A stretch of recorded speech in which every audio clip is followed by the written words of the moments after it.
Pour ma part, j'étais en réunion et c'est grâce à un SMS venu de KTO que j'ai appris qu'il se passait quelque chose sur le parvis de Notre-Dame. J'ai pu ensuite, par la fenêtre, me rendre compte effectivement le parvis avait été vidé, était entouré de cars de police.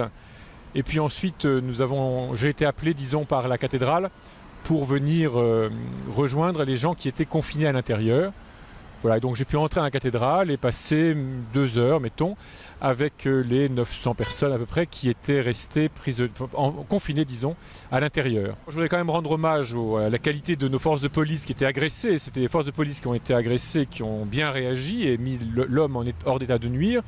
Ensuite, qui ont vraiment très bien collaboré avec nous et très bien expliqué ce qui se passait et organisé l'évacuation de la meilleure manière, avec beaucoup de sang-froid et de dignité. D'autre part, moi j'étais impressionné par la qualité de la réaction des gens qui étaient là, pas de paroles de haine, pas de paroles d'impatience, pas de trouble.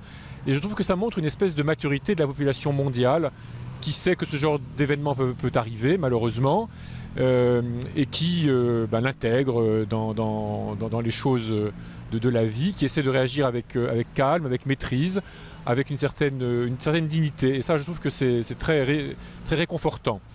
Voilà, nous, dans la cathédrale, on a essayé, dans les temps de prière, d'inviter à prier pour que nous ayons de la paix dans le cœur, qu'il n'y ait pas de haine, que la colère ne vienne pas tout corrompre en nous. Mais vraiment, nous avons trouvé un très bon écho dans les gens qui étaient là et qui, encore une fois, étaient vraiment de tous les pays du monde et aussi de toutes les religions ou non-religions possibles.